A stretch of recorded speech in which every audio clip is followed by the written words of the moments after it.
So when we first got this assignment, I really wanted to talk about ego-criticism, and when I came across My Year of Meats by Ruth Ozeki, I was really happy and I thought it would be perfect.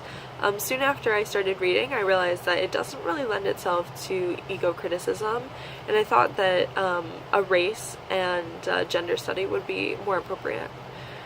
The narrative mostly follows Jane, who is a Japanese-American film director, and Akiko, who is a Japanese housewife. My focus in my paper is mostly on Akiko and her changing identity throughout the novel. Her husband, John, forces her to watch the television show My American Wife every Saturday morning and cook the same meal as the woman on the show did. At the beginning of the novel, Akiko has an eating disorder that has made her unable to conceive children, which is an imperative part of their marriage for her husband, John.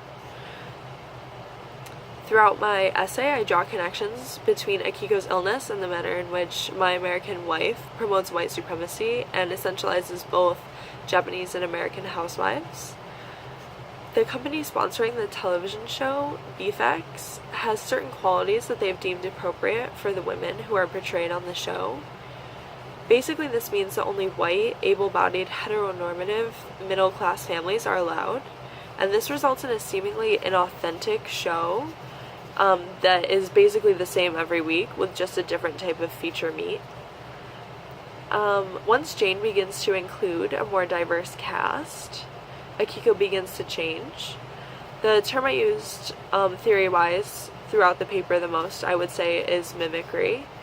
In one of the very first scenes of the novel, Akiko sits in front of her TV at home watching My American Wife, and as she watches the woman on the screen, she smiles when the other does, and repeats the same words as her, and is even said to be envious of her carefree nature.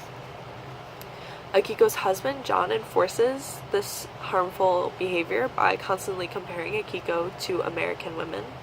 This influx of conflicting identity causes her to struggle to understand herself throughout the novel, which also creates an idea of double consciousness within her, where Akiko measures her own self-worth based on how similarly she can act to the American housewives.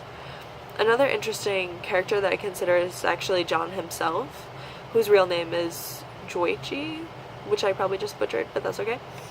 He changes his name to John after taking numerous business trips to the US. Changing one's name is actually extremely common in post-colonial texts, as the colonized try to mimic the colonizer in an effort to assimilate. At this point, I brought in Chimamanda Ngozi Adichie's The Arrangers of Marriage, because the main character from Nigeria changes his name to David when he moves to the US to begin his medical studies. John is one of the most racist and static characters throughout the novel, but claims to have changed his name to John because it's more modern.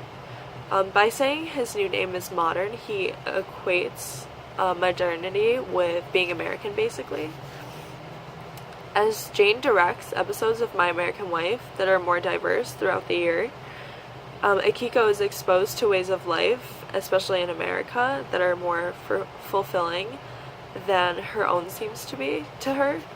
After seeing both an interracial lesbian couple and a disabled teenager on the show, Akiko begins to flourish as a woman. It seems as if the erasure of the able-bodied heteronormative white narrative heals Akiko as it becomes more diverse, even in the midst of her husband's increasingly violent abuse.